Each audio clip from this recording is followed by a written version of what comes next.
Assalamualaikum warahmatullahi wabarakatuh.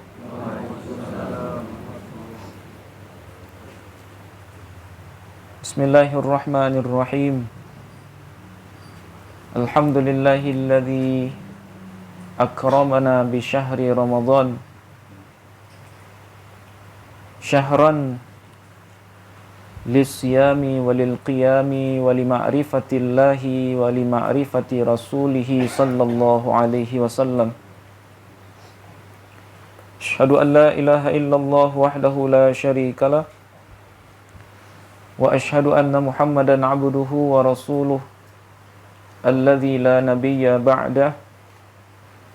Allahumma salli wa sallim wa barik ala sayyidina Muhammadin an-nuri dzati wa sirri sari fi sairil asma'i was sifat wa ala alihi wa ahli baitihi wa dzurriyyatihi wa warathatihi ila yaumiddin.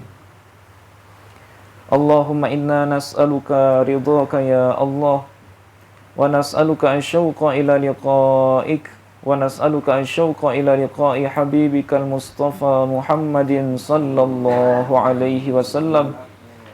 Allahumma faqihna fid din wa 'allimna at-ta'wil, amin ya rabbal alamin. Yang sama-sama kita muliakan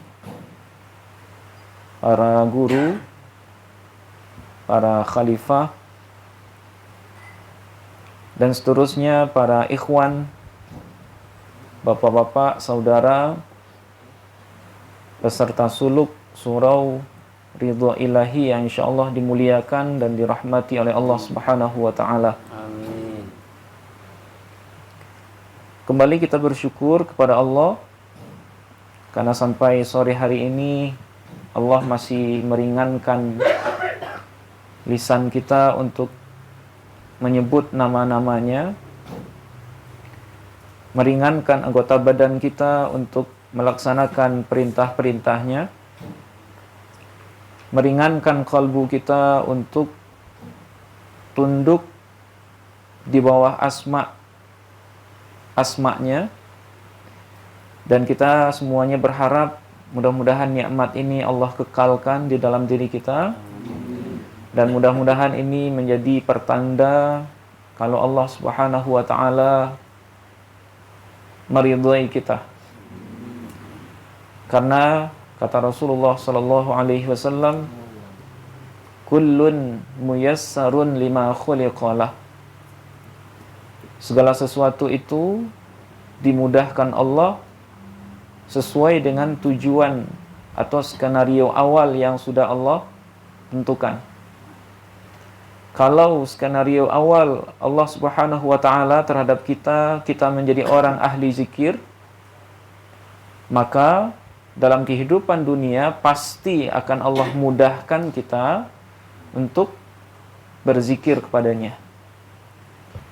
Seandainya Allah menakdirkan kita sebagai hamba-hambanya yang ahli ilmu, maka di dunia ini Allah akan mudahkan jalan kita untuk mencari ilmu. Ya, idza aradallahu bihi atau idza aradallahu bi'abdin khairan yufaqihu fid din. Apabila seseorang atau apabila Allah menghendaki seseorang itu menjadi baik, ya, yufaqihu fid din, maka pasti Allah akan mudahkan dia untuk menjadi faqih dalam agama itu. Begitu juga dalam bab zikir. Ya, boleh kita analogikan, idza aradallahu bi'abdin dzakiran yusahhilhu fi dzikr. Ya.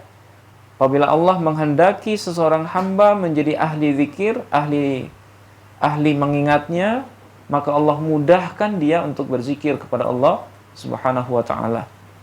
Dan alhamdulillah kita yang berada di surau ini, mudah-mudahan ini sebagai pertanda Allah memudahkan kita menjadi ahli-ahli zikirnya, menjadi keluarga-keluarganya. Ya. Nah, itulah yang kita doakan dalam Haikal Ma'arif, Allahumma ja'alna min ahlika ya Allah. Ya. Ya Allah, jadikanlah kami semua min ahli. Ahli apa ahli? Dari keluarga, sebahagian dari keluarga engkau ya Allah. Berarti Allah punya keluarga. Berarti Allah punya suami, punya istri. Nah, keluarga di sana itu adalah khassatuh, ya. Orang-orang khusus, orang-orang istimewa di sisi Allah. Nah, itu keluarga Allah. Ya. Jadi jangan juga berpikir, nah di sini nih akidah kita dituntut kita belajar akidah yang benar. Keluarga Allah itu maksudnya adalah khassatuh. Dalam sebuah riwayat ya, disebut khassatuh. Khassah itu artinya orang-orang istimewanya Allah. Ya, orang-orang spesialnya Allah. Kita mau kan jadi orang-orang spesial Allah? Nah, mudah-mudahan kita semuanya yang ikut suluk dalam surau ini, yang ikut khidmah, semuanya yang berada dalam surau ini, semuanya dihitung oleh Allah sebagai khassatuh, ya, sebagai keluarga-keluarganya. Amin ya rabbal alamin. Alhamdulillah, pada sore hari ini kita akan lanjutkan kajian kitab As-Sa'adah Al-Abadiyah fi ma ja'a bihi An-Naqsyabandiyah. Tapi sebelumnya seperti biasa, sebagai tanda syukur kita kepada penulis kitab ini, ya, lam yashkurillah man lam yashkurin nas. Belum bersyukur kepada Allah orang-orang yang belum berterima kasih kepada manusia. Nah, oleh sebab itu mari kita bacakan Quran Al-Fatihah. Kita niatkan semisal pahalanya buat Nabi besar kita, Nabi Muhammad sallallahu alaihi wasallam. Kemudian untuk segenap guru-guru kita, semua guru-guru kita, khususnya guru kita di Ribat, di surau ini. Begitu juga untuk segenap orang tua kita, baik yang masih hidup ataupun yang sudah wafat. Dan khususnya kepada penulis kitab ini, yaitu Asy-Syaikh Abdul Majid bin Muhammad Al-Khani. Nafa'anallahu bihi wa bi'ulumihi fid dharain amin. Lana walahum jami'an. Al-Fatihah.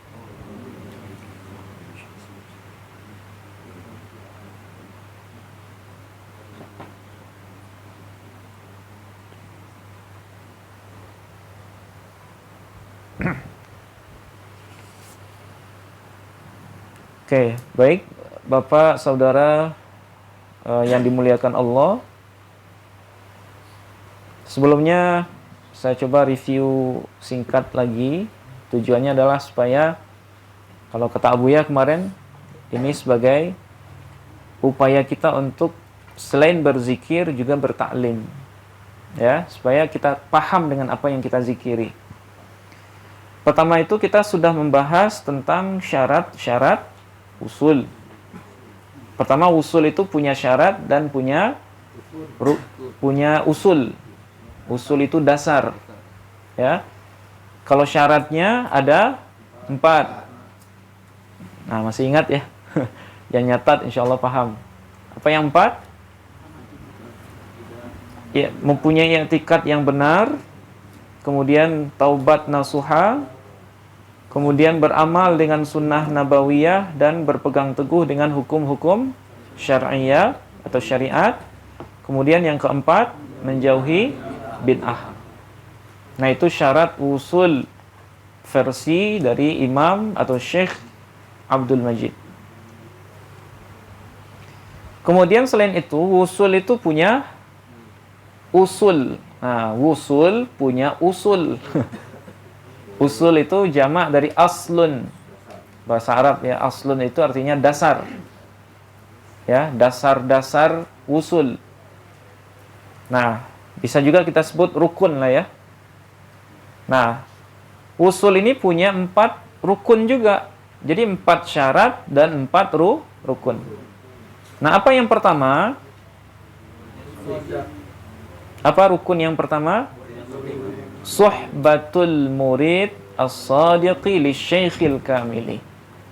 Ya. Suhbah. Jadi syarat apa? Rukun wusul yang pertama itu adalah suhbah, berguru. Ya, berguru. Jadi tidak ada ceritanya ada orang yang wusul ya tanpa memperkecil atau menyempitkan makna rahmat Allah ya. secara umum tidak ada orang yang wusul kepada Allah tanpa berguru. Tidak ada. Hatta ya dengan menasang adab kepada baginda Rasulullah sallallahu alaihi wasallam, secara zahir beliau juga punya guru, yaitu malaikat Jibril. Sekalipun secara hakikat sudah kita jelaskan, sebenarnya bukan Jibril yang guru Rasulullah, tapi sebaliknya. Tapi secara zahir Rasulullah ingin mencontohkan kepada kita semua kalau setaraf Rasulullah sendiri secara zahir punya guru. Apalagi kita yang jauh dari makam Rasulullah, berarti lebih wajib lagi berguru. Nah, jadi berguru itu bukanlah kehinaan. Ya, berguru itu bukanlah suatu perbudakan. Ya. Oleh sebab itu, maka hilangkan di dalam pikiran kita itu ada semacam gangguan-gangguan di mana sebagian orang itu mengatakan kalau berguru itu berarti kita menjadi budaknya guru. Tidak ada yang menjadi budaknya guru. Ya. Justru berguru itu merupakan salah satu kemuliaan yang Allah berikan kepada seseorang. Bahkan dalam sebuah ungkapan, kafa bil mar'i sa'adatan ayyuktab ismuhu tahta ismin Nabi sallallahu alaihi wasallam. Cukuplah kebahagiaan bagi seseorang hamba ketika namanya ditulis di bawah nama Rasulullah sallallahu alaihi wasallam. Maksudnya apa? Sanad. Nah, seperti yang kita di belakang kita ini. Sebuah kebahagiaan bagi seorang hamba ketika namanya berada di bawah nama-nama orang mulia. Di antara orang mulia itu adalah guru-guru kita. Kemudian guru dari guru kita. Kemudian guru sampai kepada Rasulullah sallallahu alaihi wasallam. Nah, itulah fungsi kita berguru. Itulah fungsi kita berilmu dengan bersanad. Nah, itu dasar yang pertama. Yaitu bergurunya seorang murid yang shadiq kepada syekh yang kamil. Nah, di sini kemarin Abu Ya sudah menjelaskan, menggarisbawahi bahwa sejatinya tidak ada syekh yang kamil. Tidak ada guru yang sempurna. Yang ada itulah murid yang shadiq. Ketika seorang murid sudah shadiq kepada gurunya, bagaimanapun kondisi gurunya, dia pasti akan memandang gurunya sebagai guru yang kamil. Karena guru yang kamil itu sejatinya hanya Rasulullah sallallahu alaihi wasallam dan orang-orang yang diikuti oleh murid yang shadiq. Nah, itu yang guru yang syekh yang kamil itu. Dan perlu bapak-bapak ingat juga, kalau ingin mencari guru yang sempurna tanpa cacat, sampai kiamat insya Allah tidak akan pernah berguru. Ya, kalau ingin mencari guru yang suci seperti Nabi, yang suci seperti malaikat, yang tidak pernah maksiat, insya Allah sampai kiamat tidak akan berguru. Berarti setelah ini kalau ngelihat aib-aib guru, kita berubah pandangan terhadap guru? Kalau melihat guru kebetulan ditenggelamkan Allah dalam maksiat misalnya, apakah kita berubah pandangan kepada guru? Tidak. Karena urusan guru bermaksiat, urusan beliau itu melakukan sesuatu yang mungkin secara zahir bertabrakan dengan syariat, itu adalah urusan dia. Ya, itu urusan pribadinya guru. Urusan kita apa? Urusan kita berguru, mengambil jalan menuju Allah yang kebetulan ada di diri guru itu. Nah, itu yang perlu, itu yang kebanyakan salik hari ini terjebak dengan konsep itu. Dia menganggap gurunya adalah orang suci. Sehingga ketika sekali dia melihat gurunya ketiduran ketika sholat jamaah, dia berubah pandangan terhadap gurunya. Oh, berarti saya lebih baik dari guru saya nih. Saya jaga terus setiap sholat jamaah. Guru saya tidur ketika sholat jamaah. Ngorok malahan. Nah, misalnya seandainya seperti itu, ya udah selesailah. Ya, selesailah hubungan relasi antara guru dengan murid. Putus madat antara guru dengan murid. Ketika seseorang melafazkan itu sekalipun dalam kalbunya. Nah, jadi berat sekali adab berguru ini ya. Sebagaimana anugerahnya juga besar. Ya. Sebagaimana ujian berguru itu besar, anugerahnya juga besar. Jadi Allah itu sangat-sangat bijaksana. Beliau simpan tantangan-tantangan berguru dalam adab-adab berguru, tapi di balik itu beliau simpan anugerah yang besar. Apa anugerahnya nanti? Ya, mudah-mudahan kita satu rombongan dengan guru kita untuk bertemu langsung dengan baginda Rasulullah sallallahu alaihi wasallam. Amin ya rabbal alamin. Oke. Dalam pembahasan dasar yang pertama ini, di kitab ini ada beberapa sub bahasan. Yang pertama, adab menjadi guru. Nah, adab menjadi guru sengaja tidak kita bacakan karena perintah dari Abu Ya juga, ini cukup di antara para guru saja. Nah, kemudian sub bahasan kedua yaitu mengambil talqin. Nah, 2 hari yang lalu atau kemarin lusa sudah kita jelaskan. Ya, proses talqin itu adalah awal perjalanan seorang salik dalam bersuluk.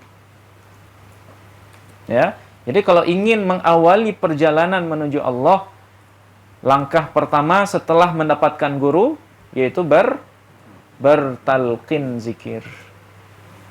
Ya, kalau orang kita sebagian nyebutnya berbaiat zikir. Nah, cuma baiat itu ada 2, ada baiat sugro, ada baiat kubro.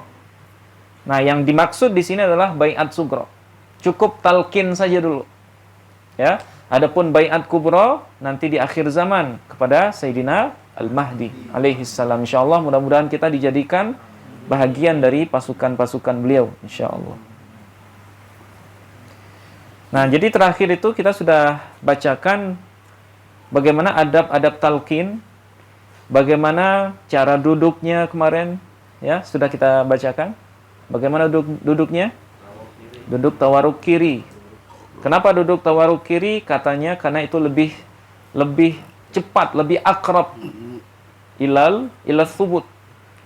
Karena dengan duduk seperti itu, ya, kata beliau di sini, itu lebih mendekatkan kita kepada kekhusyuan, ketenangan. Karena kita dekat dengan sumber kalbu itu. Nah, kemudian di sini juga telah diajarkan bagaimana seorang guru itu mentalkinkan zikir Allah ke kalbu. Kemarin kan, kalbu itu di mana kalbu? Kalbu itu 2 jari di bawah susu sebelah kiri. Nah, itu yang senantiasa dijelaskan dulu oleh oleh mursyid, oleh guru sebelum mentalkin. Dan talkin sekali lagi itu sesuai dengan halnya guru. Ya, sesuai dengan halnya guru. Jadi kalau seandainya ada bapak-bapak yang punya saudara yang ingin misalnya mengajak saudara supaya sama-sama berzikir kepada Allah, terus membawanya ke guru, kemudian nggak langsung ditalkin sama guru, itu jangan suuzon juga sama guru itu. Kadang ada yang bawa saudaranya dari jauh, dari Jawa, dari Sumatera misalnya. Kemudian pas ketemu Abu Ya, itu nggak langsung beliau talkin. Ya, tidak langsung ditalkin. Kenapa bisa seperti itu? Karena guru itu mentalkin sesuai dengan kondisi rohaninya si calon murid. Seberapa jauh istimdad dia, istimdad itu persiapan rohani dia untuk menerima talqin, maka secepat itulah talqin akan dilakukan oleh guru. Semakin siap kalbunya untuk bertalqin, maka semakin cepat ditalqin oleh sang guru. Jadi kalau seandainya belum ditalqin, artinya guru memberikan kesempatan kepada calon murid itu untuk apa? Untuk persiapan dulu. Untuk persiapan dulu. Nah, Abuya sering. Orang yang langsung talqin sebelum taubat atau sebelum siap, itu sama seperti orang yang belum mandi tapi sudah pakai wangi-wangian. Ya. Belum mandi, sholat Jumat, pakai wangi-wangian, kira-kira nyaman nggak itu badan? Keringat masih ngucur, kemudian langsung dikasih wangi-wangian, langsung dikasih bedak. Ya. Kira-kira nyaman? Nah, kira-kira seperti itulah kondisi orang yang talqin, tapi kondisi rohaninya belum siap. Nah, jadi talqin itu juga harus sabar. Ya, ada orang yang sesudah setahun bersama Buya baru beliau talqin. Bahkan ada yang lebih dari itu, ada yang 2 tahun ngaji belum ditalqin-talqin. Nah, jadi prosesi talqin itu juga sebagai ajang sejauh mana ketasdikan sang calon murid kepada guru. Dia sabar nggak dengan cara guru dalam memperlakukan dia. Kalau dalam menunggu talqin saja dia sudah tidak sabar, berarti nanti pasca talqin akan lebih parah lagi dia. Ya. Nah, itu makanya kalau ditunda guru, berarti guru sedang nguji kita sabar atau enggak. Nah, jadi sabar saja. Oke. Nah, kemarin Abuya loncat ke dasar yang kedua. Rabiutoh. Ya, Rabiutoh. Berkait ya, kaitan rohani dengan guru. Nah, sebelum itu sebenarnya masih ada beberapa bahasan. Nah, jadi untuk menjelaskan kaitan bahasan kemarin dengan bahasan yang hari ini. Jadi kebayang Bapak semua, jadi sebelum ke Rabitoh itu sebenarnya masih ada bahasan, tapi insya Allah hari ini kita akan tuntaskan. Oke. Bismillahirrahmanirrahim. Wa minha ayyu'allima syekhul murida asma'a abaihi fit tariq li'alla yantasiba aw li'alla yuntasaba li ghairi abih wa li'anna al-ubuwata ar-ruhiyyata aqwa min al-ubuwata al-jismiyyata fa innahu idza arada ay yastamidda min ruhaniyatihim wa kana intisabuhu ilaihim sahihan amaddathu bi asrariha wa anwariha rijalus silsilati kulluha min mursyidihi ila sayyidina Rasulillah sallallahu alaihi wasallam. Kemudian di antara prosesi berguru antara murid yang sodik dengan guru yang kamil itu adalah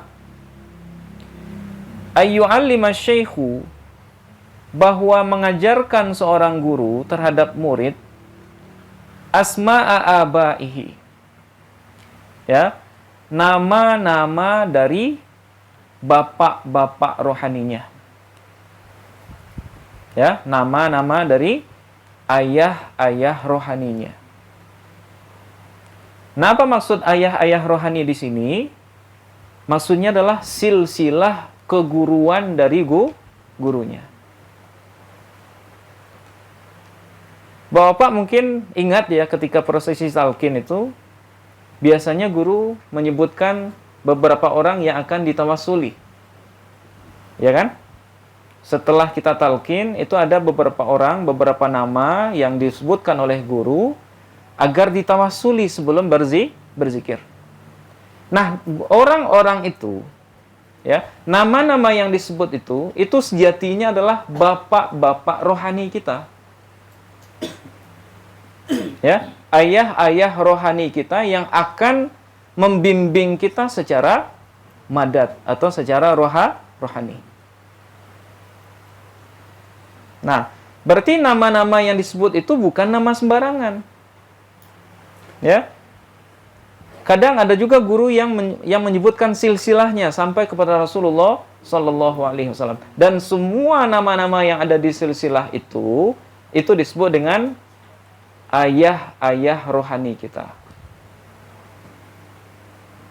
Ya, ayah-ayah rohani kita. Nah, untuk apa itu disebutkan? Untuk apa sang guru menyebutkan silsilah sanad beliau? Untuk apa sang guru menyebutkan nama-nama yang akan kita tawassuli ketika berzikir? Li'alla yuntasaba li ghairi abi. Supaya sang murid itu tidak dinisbatkan kepada selain ayahnya. Ya. Supaya sang murid itu tidak dinisbatkan kepada selain ayahnya. Kalau anak zahir, dia perlu nggak, wajib nggak diperkenalkan dengan ayah biologisnya? Wajib, supaya dia masang adab kepada ayahnya itu. Ya. Coba Bapak perhatikan, kalau seorang anak yang tidak kenal dengan ayahnya, kira-kira dia menghargai nggak orang yang dianggap ayahnya itu? Orang tahu laki-laki itu ayah dari seorang anak laki-laki. Tapi si anak itu tidak kenal dengan ayahnya itu. Kira-kira dia hormat nggak? Kira-kira dia beradab nggak? Nggak beradab. Sekalipun itu ayah kandungnya. Karena tidak kenal, maka dia tidak beradab. Nah, begitu juga dengan ayah rohani.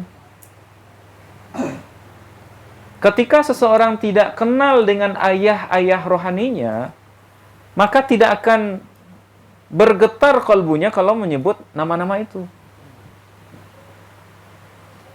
Disebut misalnya Syekh Muhammad Bahauddin Shah Naqsyaband.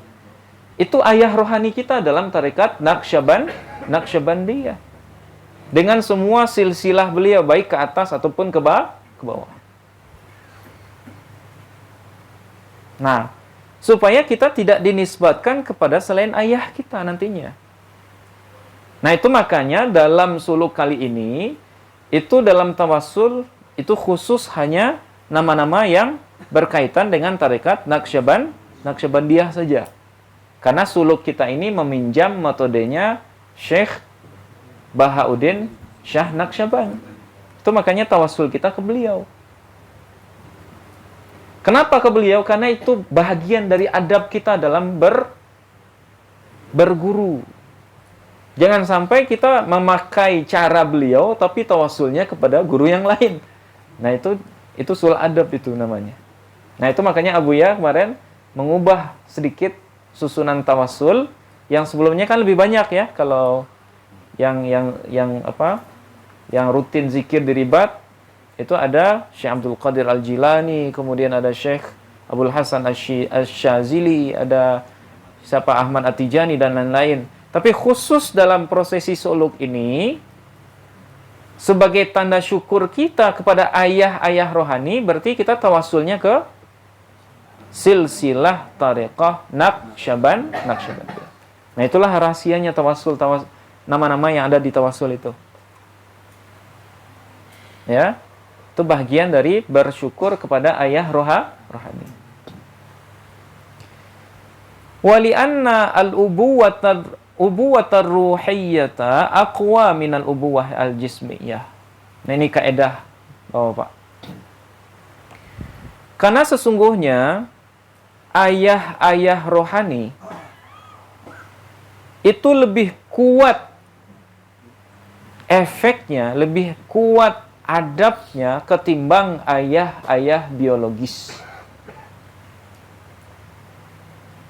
Jadi kalau seandainya dibanding seandainya kita diberi pilihan, ya, mendahulukan perintah ayah rohani dengan ayah biologis, jawabannya kira-kira apa?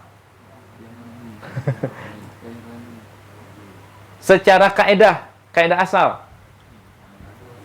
harusnya kita mendahulukan perintah ayah rohani, karena di sini kaidahnya al-ubuwah ar-ruhiyyah aqwa minal ubuwah al-jismiyah. Tapi seorang guru yang kamil, ketika perintahnya dihadapkan dengan perintah orang tua yang biologis, itu pasti beliau ngalah. Ya, pasti guru yang kamil itu ngalah. Misalnya orang tua tidak izin untuk ikut suluk, misalnya. Ya. itu pasti sang guru tidak akan maksa murid untuk ikut suluk. Ya, di hari pertama masih ingat Bapak-bapak, di antara adab-adab suluk yang kita bacakan, yang pertama itu apa? Setelah niat, izin dari orang tua. Jadi di antara kerendahan hati guru rohani, sekalipun mereka lebih berhak didahulukan dari dari orang tua jasmani atau orang tua biologis, tapi biasanya mereka akan ngalah kepada aturan zahir dunia. Nah, itulah bentuk ketawaduan guru rohani. Ya, secara hakikat atau secara kaidah ilmu ini, justru kalau kita ngikut perintah guru aja misalnya, itu sudah nggak masalah. Tapi karena guru rohani itu orang yang dipilih Allah, akhirnya beliau mengalah kepada hukum tradisi kebiasaan di antara kita. Kalau orang tua jasmani tidak izin, nggak usah ikut. Karena khawatir nanti muridnya akan linglung di dalam proses suluk. Ya, orang tua manggil, terus nyebut Allah, akhirnya nggak karu-karuan itu. Akhirnya pusing sendiri. Nah, guru nggak pengen seperti itu. Akhirnya, ya udah, nanti mungkin tahun depan kamu suluk. Nah, itu bagian dari kemurahan guru. Ya, kemurahan guru rohani. Fa innahu idza arada ay yastamidda min ruhaniyatihim wa kana intisabuhu ilaihim sahihan. Nah, kenapa harus seperti ini? Kenapa harus disebutkan nama-nama ayah rohani kita ketika bertalkin itu? Karena apabila seorang murid ingin mengambil madat dari ruhaniyah para pendahulunya dalam tarekat itu, ketika nasabnya benar kepada mereka, gimana membenarkan nasab kita ke guru-guru itu? Yaitu melalui proses talkin tadi. Kalau proses talkin kita benar kepada seorang guru misalnya, maka proses kita atau keinginan kita untuk mendapatkan aliran madat dari mereka yang di atas kita itu insya Allah akan mudah. Ya, jadi silsilah itu ibarat rantai, Bapak ya. Pernah ngelihat rantai? Rantai besi atau rantai plastik yang ada kaitan-kaitan itu. Ketika yang di atasnya naik, ditarik misalnya, rantai itu yang bagian atasnya, kira-kira yang bagian bawahnya bergeser juga nggak? Bergeser juga nggak yang bagian bawah? Misalnya rantai digantung misalnya. Terus ditarik dari atas. Ketika yang paling atas ditarik, yang bawah ikut ketarik nggak? Yang di bawah ikut ketarik? Kenapa ikut ketarik? Karena dia punya relasi dengan rantai-rantai sebelumnya. Ya kan? Karena dia punya relasi dengan rantai-rantai sebelumnya.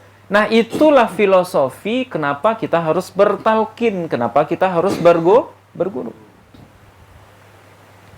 Setiap kali makom guru naik, diangkat oleh Allah Subhanahu wa taala, maka setiap itu jugalah madat seorang murid itu juga diangkat atau mengalir madatnya kepada sang murid.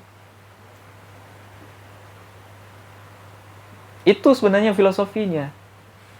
Nah, sekarang bayangkan misalnya ada sebuah potongan rantai yang terpisah dari rantainya.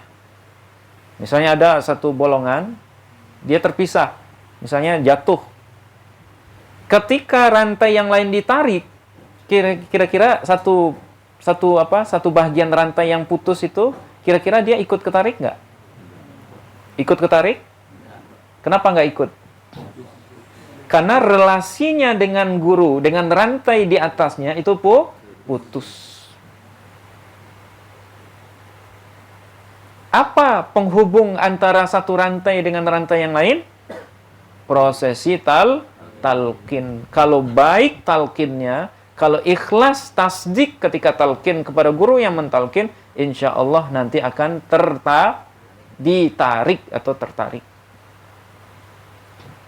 Jadi kita ini harapannya hanya ikut sertakan, Bapak ya. Kita semua ini harapannya cuma mudah-mudahan kita semua diikut sertakan oleh guru-guru rohani kita itu. Kita semua ditarik ke hadrah Allah bersama mereka. Itu harapan kita. Jangan sampai kita seperti satu bagian rantai yang terpisah dari anggotanya, sehingga ketika yang rantai ditarik, dia tidak ikut ketarik. Na'udzubillah, summa na'udzubillah. Nah, kalau sudah seperti ini, kira-kira logis nggak? Kenapa berguru itu wajib? Logis, insya Allah. Nah, jadi ketika nasabnya ke guru itu sudah sahih, maka seluruh silsilah yang di atasnya itu akan memberi madat untuk yang bersangkutan. Sebagaimana gurunya dapat madat dari guru sebelumnya, sebagaimana guru dapat madat dari silsilah guru sebelumnya, maka seperti itu jugalah sang murid insya Allah akan dapat madat dari guru yang di atasnya. Dan itulah yang kita harapkan dalam proses bertarekat ini. Wa qad qaddamna laka fil khutbati silsilata abaina al-izama fa'lamhum taghnamhum radhiyallahu anhum. Ya, dan sungguh telah kami sajikan kepada engkau di khutbah kitab, ya, silsilah ayah-ayah kita, maksudnya silsilah sanad. Pertemuan pertama sudah sempat kita sebutkan ya, silsilah yang di belakang sesuai dengan yang di belakang ini. Nah, fa'lamhum, maka ketahuilah itu, taghnamhum, niscaya kalian akan cukup, ya, akan mendapatkan anugerah yang cukup, radhiyallahu anhum, semoga Allah meridhai mereka semua. Nah, kita berharap mudah-mudahan kita nisbatnya ke guru kita sahih. Ya, kita berharap nisbatnya sahih. Bagaimana supaya nisbat itu sahih? Jadilah murid-murid yang shadiq. Dan kita semua adalah murid. Ya, kita semua adalah murid. Jadi kami yang depan ini bukan berarti guru, bukan. Kita sesama murid yang beda tugas. Ya, kita sesama murid yang kebetulan beda tugas. Bisa saja nanti tugasnya berbalik. Nanti Bapak yang di sini, kita yang di bawah. Bisa saja. Kalau Allah menghendaki bisa saja. Ya. Oke. Wa minha, sekarang kita lanjutkan. Wa minha, dan sebahagian dari relasi antara guru yang kamil dengan murid yang shadiq, hubungan itu adalah ayyu'allima al-muridin khatmal khawajakan wa khatmal imamir rabbani wa yajma'uhum atau wa yajma'ahum wa yaqra'a ahadahuma ma'ahum, yaitu ayyu'allima al-muridin, bahwa mengajarkan seorang syekh, seorang guru, al-muridin, kepada para murid, khatmal khawajakan, khatam khawajakan, wa khatmal imam ar-rabbani, dan khatam imam ar-rabbani atau khatam rabbani, ya, wa yajma'ahum, dan dia berkumpul bersama mereka, maksudnya sang guru itu berkumpul dengan mereka dan membacakan salah satu dari dua khataman itu bersama mereka. Nah, jadi hari ini kita akan hanya membaca apa yang sudah kita amalkan beberapa hari ini. Ada yang diistilahkan dengan khatam khajakan, ada yang diistilahkan dengan khatam rabbani. Ya. Nah, beberapa hari ini kita sudah ngamalin. Tapi mungkin bapak-bapak belum mengilmuinya. Nah, sekarang kita akan bacakan supaya paham apa itu khatam khajakan dan apa itu khatam rabbani. Nah, kemarin siang kita baca khatam rabbani dengan Abuya, ba'da Jumat itu, ya. Nah, apa bedanya? Khatmul khajakan. I'lam anna lihadzal khatmi al-mubaraki syartaini. Ketahuilah bahwa untuk khatam khajakan ini ada dua syarat. Nah, jadi Bapak nanti akan memperhatikan sebelum mulai khataman, nanti ada beberapa hal yang dipastikan dulu. Nah, kenapa? Karena dalam khatam ini ada ketentuannya. Ya, ada ketentuannya. Ibarat sebuah sekolah. Sekolah itu kalau ada mata pelajaran, ya kan? Kalau ada mata pelajaran, ada aturan nggak? Ada kontrak nggak dengan guru yang mengajar itu? Ada kontrak belajar nggak biasanya? Ada kontrak belajar kan? Atau di kampus misalnya. Sebelum mengajarkan sebuah mata kuliah, seorang dosen itu ngapain dia dengan mahasiswa? Bikin kontrak belajar dulu. Apa saja, siapa saja yang boleh ikut mata kuliah saya? Berapa jumlah kehadiran boleh ikut kuliah saya? Kapan seseorang mahasiswa boleh ikut UAS? Dan kapan dia tidak boleh ikut UAS? Kenapa kita tahu ini? Karena kita pernah kuliah. Karena kita pernah kuliah. Nah, seperti itu juga halnya dalam prosesi khatam khajakan. Jadi khatam khajakan ini ibarat satu mata kuliah dalam proses kuliah kita di kampus. Berarti rasional kan konsep tarekat ini? Rasional kan? Berarti salah satu mata pelajaran di kampus tarekat Naqsyabandiyah ini, satunya adalah ada mata kuliah yang judulnya khatam khajakan. Nah, khatam khajakan ini, dia punya dua syarat. Al-awwalu, alla yahdura fihi amradun wala ajnabiyyun, laisa dakhilan fi tariqina, li'alla yakhilla nizamuhu. Nah, syarat yang pertama, khatam khajakan, alla yahdura fihi amrad. Bahwa tidak hadir atau tidak ikut serta pada khatam itu, pada majlis khatam khajakan itu, amrad. Amrad itu laki-laki yang cantik. Kalau di fikih itu, amrad itu adalah laki-laki yang tidak punya kumis. Ya. Wah, berarti laki-laki bahwa yang nggak punya kumis dilarang ini ikut. Enggak, ini semuanya nggak pakai kumis semua. Nah, maksud amrad di sini apa? Amrad di sini adalah orang-orang yang kalau seandainya dia ikut, itu bisa memancing fitnah untuk yang lain. Ya. Laki-laki yang terlalu cantik. Kalau di fikih itu seperti itu bahasanya. Ya, laki-laki yang terlalu cantik itu dilarang ikut khatam khajakan. Maksudnya bukan orangnya, tapi orang yang berpotensi mengacaukan proses khatam karena dia bikin fitnah. Mungkin dia bersoleknya berlebihan, atau dia bawa pakaiannya berlebihan, ya, atau membuat sesuatu yang membuat orang memberikan perhatian ke dia. Nah, itu maksudnya MPO. Ya, orang yang bikin orang lain perhatian ke dia. Nah, jangan orang seperti itu jangan diikut sertakan dalam khatam khajakan. Karena fokus orang-orang ke dia saja nanti. Gurunya ditinggal kan. Jadi bukan berarti orang yang nggak berkumis nggak boleh ikut khatam khajakan, bukan seperti itu. Sekalipun amrad maknanya orang laki-laki yang tidak ada kumisnya. Wala ajnabiyyun, dan tidak pula orang lain.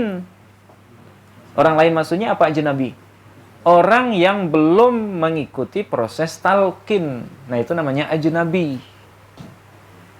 Nah, itu makanya dalam proses tawajuh, dalam proses khatam khajakan, itu biasanya kita memastikan dulu, ada nggak orang yang belum talqin ikut dalam khataman itu.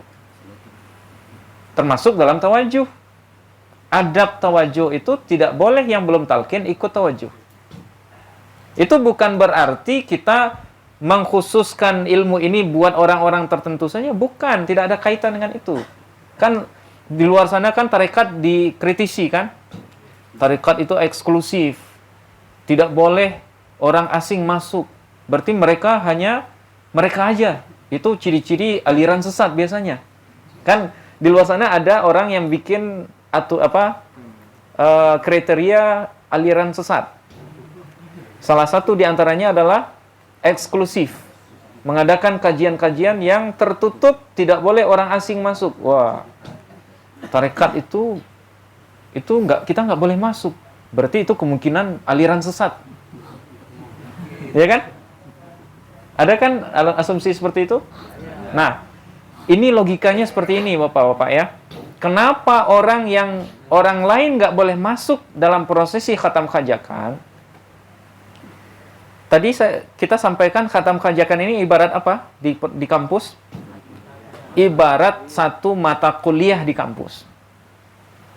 Kira-kira orang yang tidak terdaftar kuliah di sebuah kampus, kemudian dia masuk ke kelas, kira-kira diizinkan nggak sama guru atau sama dosennya? Diizinkan nggak? Nggak diizinkan. Kenapa nggak diizinkan? Ya, karena dia tidak berhak untuk ngikut itu. Dia bukan bahagian dari mahasiswa mata kuliah itu. Berarti kalau logika segala sesuatu yang eksklusif itu sesat, berarti kampus itu sesat itu. Kenapa sesat? Karena eksklusif. Orang lain nggak boleh masuk ke dalam. Lah, itu sesat itu. Jadi logika pikir itu jangan asal-asalan. Setiap yang eksklusif kita anggap sesat. Enggak. Semuanya logis. Orang yang tidak terdaftar, ya ngapain dia masuk? Ya wajarlah guru tidak mengizinkan dia untuk masuk majelis. Jadi sangat wajar, sangat logis. Kenapa orang lain tidak boleh ikut dalam khatam khajakan? Nah, berarti gampang sekali kan logikanya? Gampang sekali. Tujuannya apa? Li'alla yakhilla nizamuhu, supaya aturan-aturan khatam khajakan itu tidak rusak oleh orang yang baru masuk itu. Coba bayangkan, sebagian kita ketika khatam khajakan itu ada yang ekstase, ada yang tertarik, ada yang teriak-teriak misal. Terus orang baru ini dia masuk dan ngelihat itu, kira-kira dia kebayang apa itu? Ini majelis apa ini? Ini majelis subhat ini. Masa zikir teriak-teriak seperti ini? Akhirnya dia bikin fitnah di luar sana. Wah, majelis itu majelis sesat. Kenapa? Orang zikir tapi teriak-teriak. Nah, itu kan bikin fitnah kan di luar. Nah, itu makanya orang yang belum tahu dengan ini, jangan masuk dulu ke majelis ini. Itulah rahasianya. Jadi bukan gara-gara tarekat itu golongan eksklusif, bukan. Tapi karena ada aturan. Dan aturan itu diberlakukan di semua hal di luar sana. Kenapa hanya tarekat yang disesatkan? Kenapa hanya tarekat yang dianggap aliran menyimpang? Kalau seandainya sistemnya sama dengan perkuliahan di luar sana. Berarti sekolah pun sesat. Kampus juga sesat. Ya, kalau logikanya seperti itu. Oke. Kemudian wasani ayyughlaqal bab. Syarat yang kedua itu adalah pintu harus dikunci, ditutup. Kenapa harus dikunci? supaya kucingnya masuk. Orang tadi nggak masuk. Iya. Supaya orang tadi nggak masuk ya. Iya, benar itu.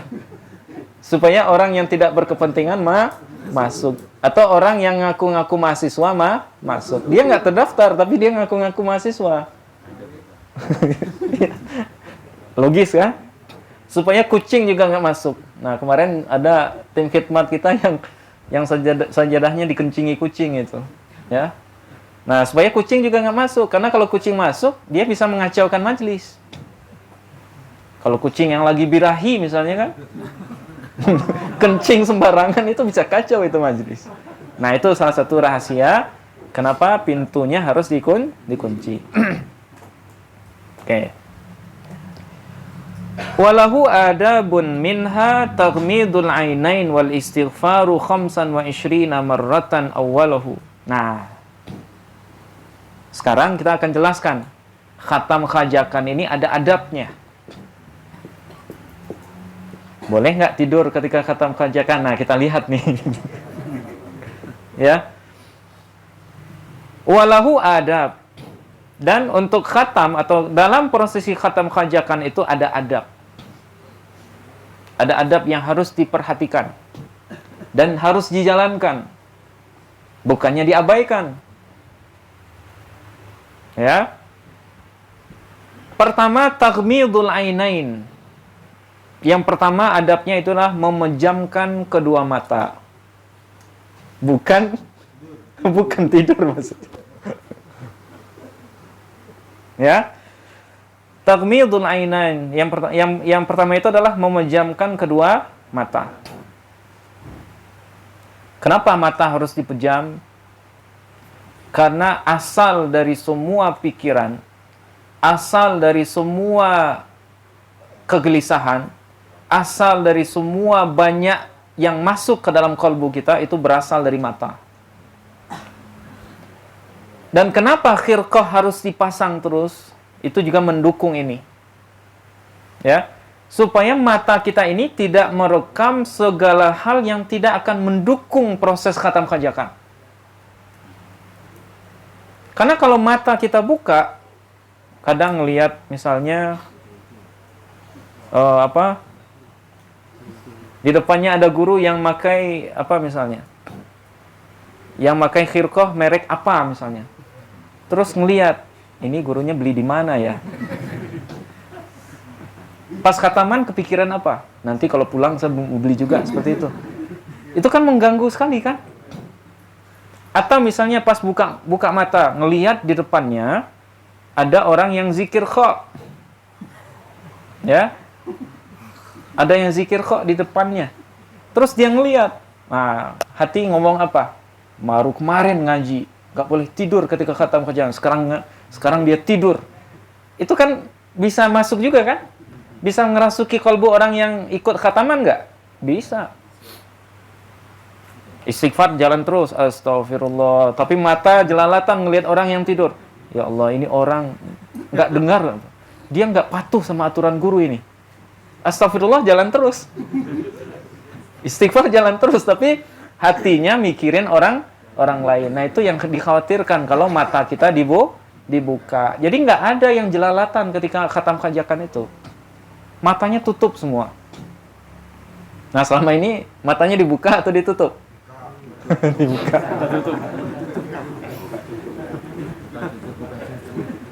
Jadi setelah ini nggak ada yang buka mata ketika khatam kajakan. Tapi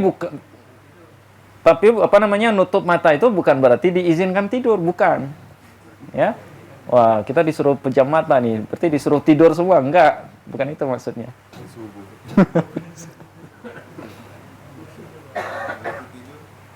Oke. Nanti kasihan ya.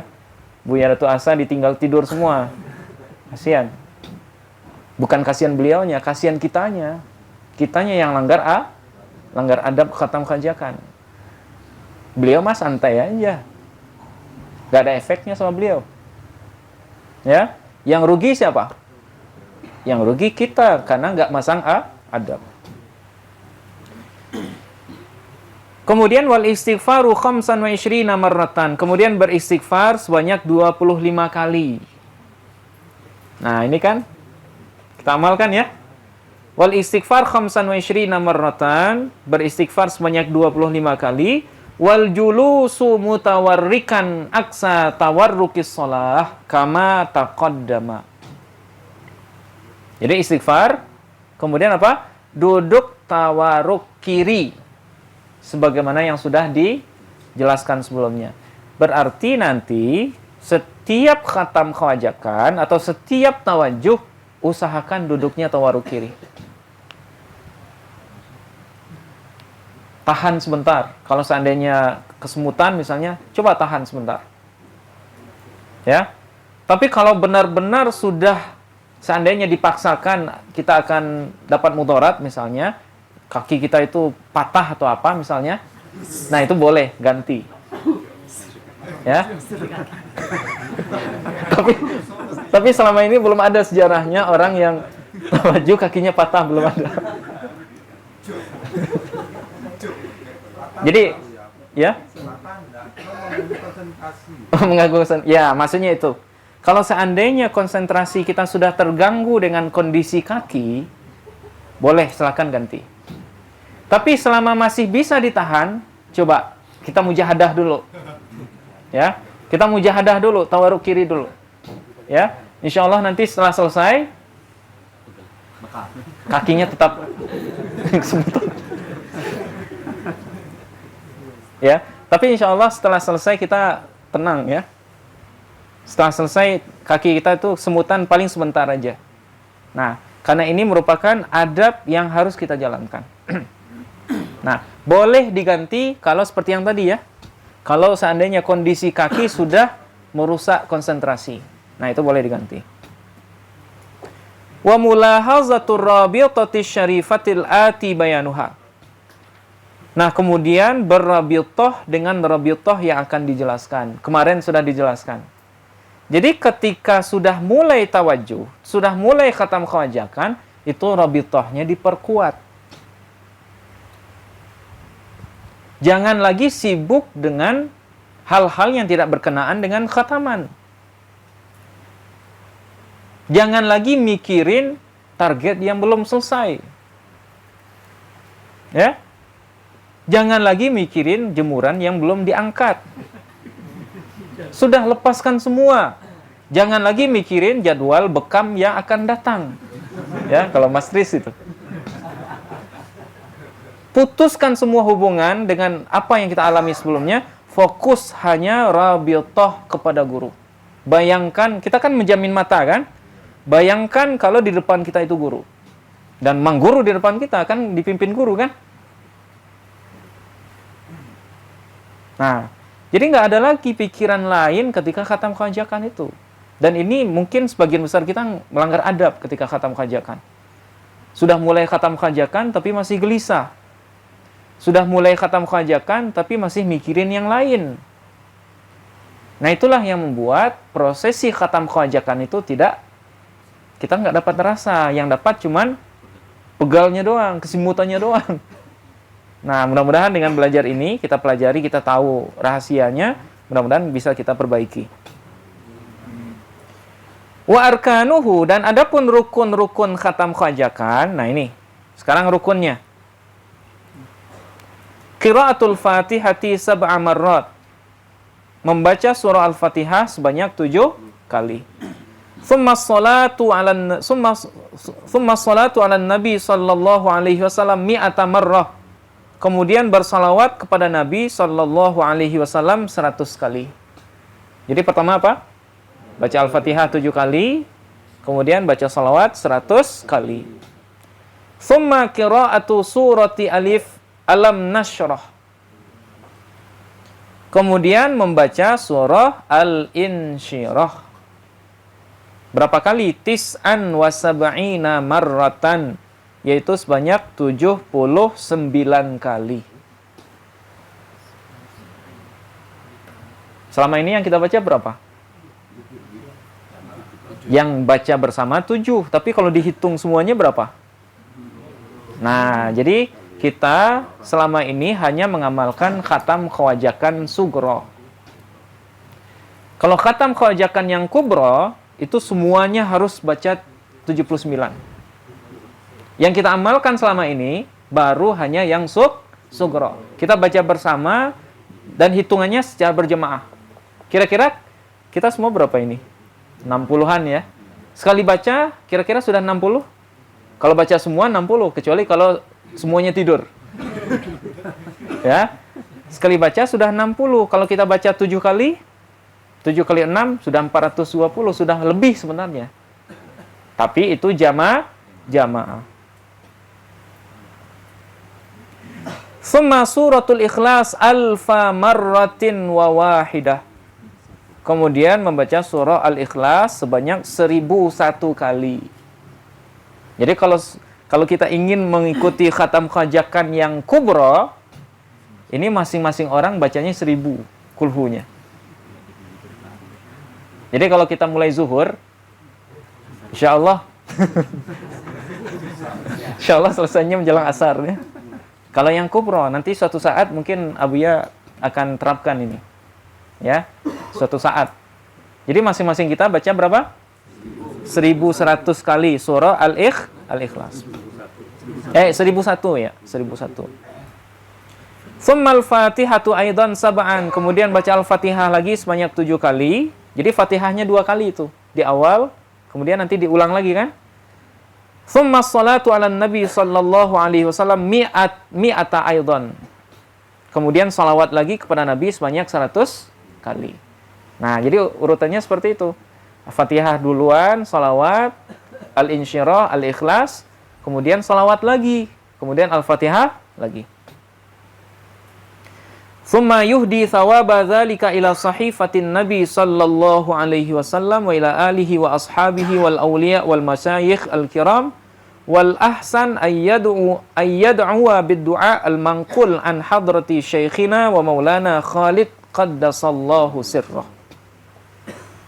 Nah, setelah membaca yang tadi apa aja? Al-Fatihah 7 kali, salawat 100, Al-Insyirah 79, terus Al-Ikhlas 1001, kemudian diulang lagi salawat 100, Al-Fatihah 7. Setelah selesai, menghadiahkan semua bacaan itu kepada Nabi Muhammad sallallahu alaihi wasallam, para wali, para guru-guru, dan semua silsilah kita sampai ke Rasulullah sallallahu alaihi wasallam. Nah, itulah yang dibaca oleh yang mimpin khatam khajakan setelah selesai baca. Nah, jadi doa ini hanya untuk yang mimpin. Ya, bagi kita yang ikut setelah selesai bukan berarti mikir. Nah, ini perlu kita sampaikan. Setelah selesai biasanya kan diam tuh. Biasanya pikiran kemana-mana. Ini gurunya ketiduran atau gimana nih? Ya, pernah nggak kepikiran itu? Kok lama betul ini diamnya? Itu sebenarnya di saat itu kita bukannya mikir, kita lanjut zikir khafi dalam kalbu. Jadi zikir Allah-Allahnya lanjut ketika diam itu. Jadi bukan diam-diam nggak ada isinya itu. Diam tapi sambil berzikir. Jadi setiap kali yang mimpin diam, itu kalbu kita kembali ke zikir Allah. Nah, jadi nggak ada yang kosong ketika zikir itu. Sekalipun diamnya 5 menit nanti. Bisa jadi 10 menit. Bisa jadi setengah jam. Tergantung ahwal yang mimpin. Jadi jangan berpikiran aneh-aneh. Biarin aja. Diam. Berarti semakin lama diamnya, semakin lama kesempatan kita untuk zikir. Sekalipun kakinya kesemutan, biarin aja. Lanjut aja zikirnya. Nah, baru setelah itu baca doa. Nah, doa ini khusus yang mimpin. Ya, jadi kita lanjut.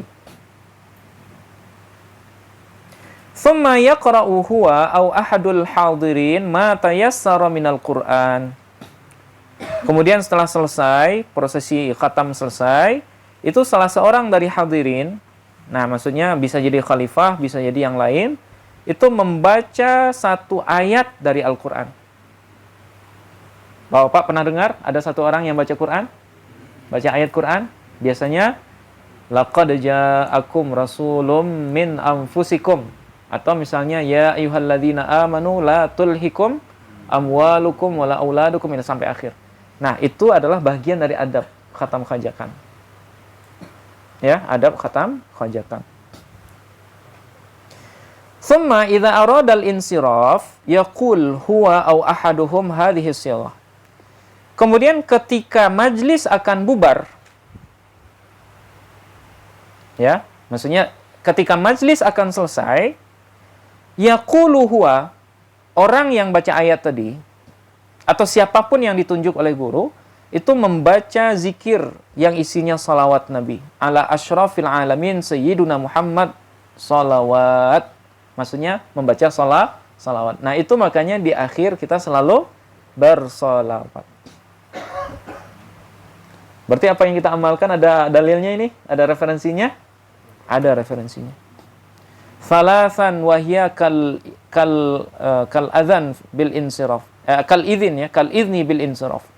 Nah, salawat itu seolah-olah itu sebagai izin pembubaran. Maksudnya izin untuk kembali ke tempat khalwat masing-masing. Ingat, ke tempat khalwat masing-masing. Nah, ini perlu kita sampaikan. Biasanya setelah tawajuh, setelah khataman, itu kembalinya ke tempat ngobrol masing-masing. Nah, sekarang kita ingatkan, ya.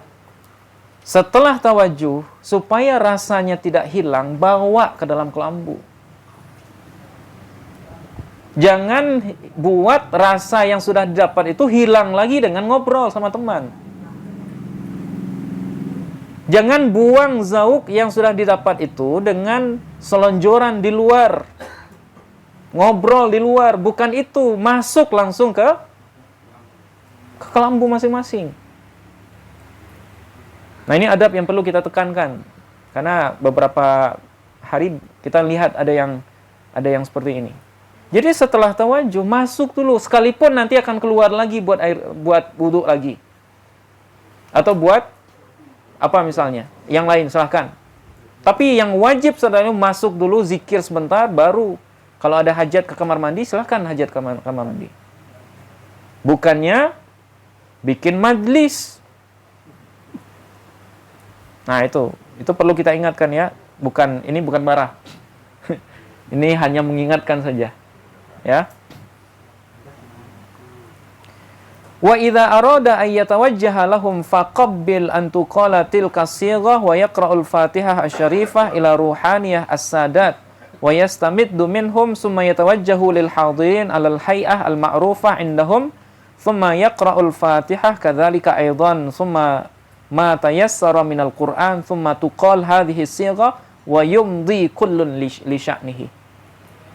Nah, ini hanya kelanjutan saja, dan itu seperti apa yang kita amalkan selama ini. Ya, jadi menjelang bubar, itu baca ayat, baca salawat, kemudian tetap menjaga kalbu agar tidak berpaling ke yang lain. Nah, salah satu yang bisa membuat kalbu berpaling itu apa? Yang tadi itu, bikin majlis setelah tawajuh. Itu bukan kata kita, kata kitab ini. Ya. Itu bukan kata kami yang menyampaikan, Bapak-bapak semuanya, itu hanya kami bacakan dari kitab ini. Faidatun, sedikit lagi faidah.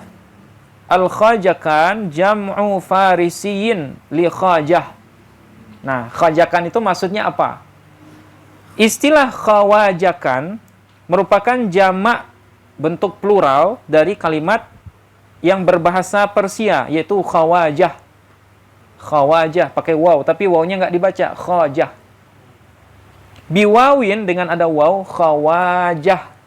Jadi tulisannya kalau yang Bapak yang bisa nulis Arab, khawajah. Summa alif. Jadi khawa, wa, ada waw, kemudian setelah waw ada alif. Wala tuqra'ul waw, tapi wawnya nggak dibaca. Berarti bacanya khajah. Jamaknya khawajakan atau khajakan. Wa innama utiya biha litafkhimil mad. Hanya saja didatangkan waw itu, ya, waw dengan alif itu untuk tafkhim saja, untuk menebalkan bacaannya. Nah, ini istilah.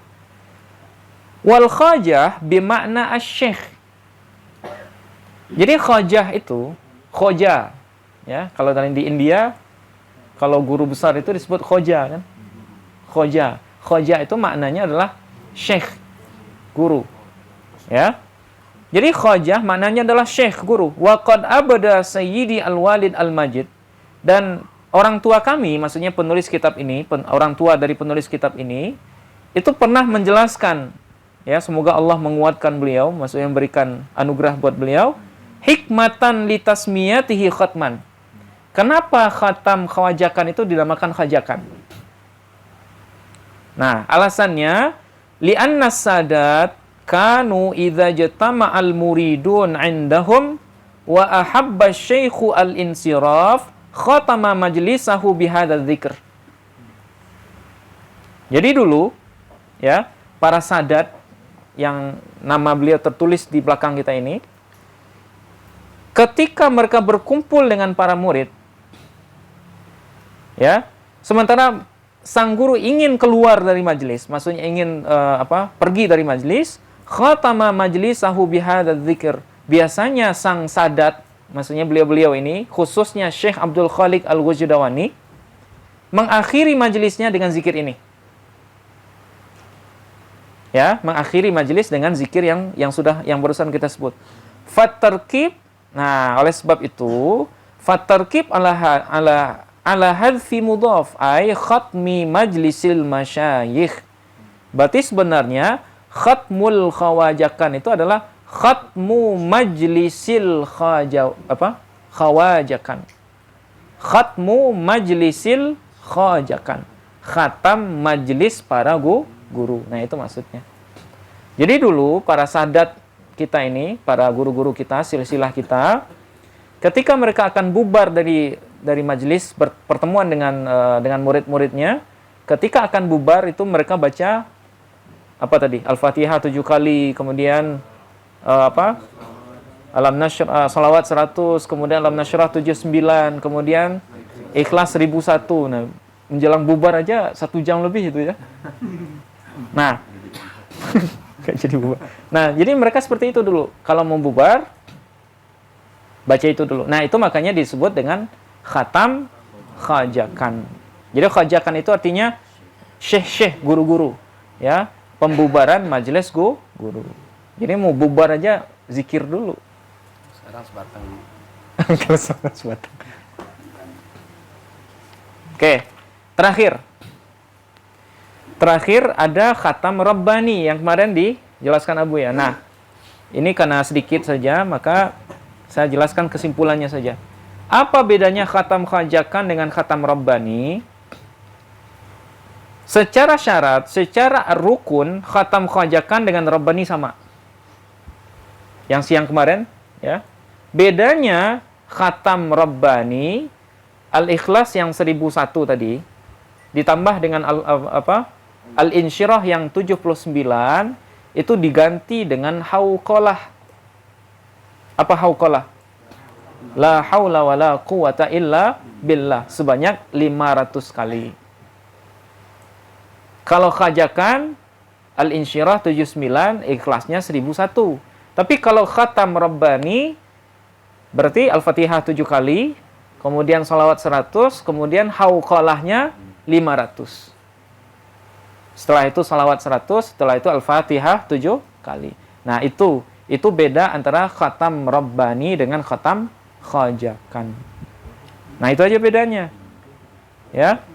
Ya, biasanya imamnya dihilangkan. Kalau di sini khatam Imam Ar-Rabbani. Tapi biasanya Abu Ya nyebut khatam Rabbani saja. Nah, ya. Al-Insyirah sama Al-Ikhlasnya hilang. Jadi dua itu diganti dengan la haula wala quwata illa billah. Nah, itu aja bedanya. Secara adab sama, secara rukun sama. Ya, secara aturan sama. Setelah khatam Rabbani, setelah bubar kemana? Ya, itu bukan kata kami, tapi kata penulis kitab ini, ya. Jadi bukan bikin majelis setelah bubar. Nah, seperti itu, ya. Mudah-mudahan kita semua yang berada di majelis ini diberkahi Allah, dimudahkan untuk istiqomah dalam berzikir kepadanya, dan kita dimatikan, diwafatkan dalam kondisi yang seperti ini hendaknya. Amin ya rabbal alamin. Mungkin ini saja yang kita bacakan pada kesempatan kali ini. Mohon maaf atas segala kekurangan. Assalamualaikum warahmatullahi wabarakatuh.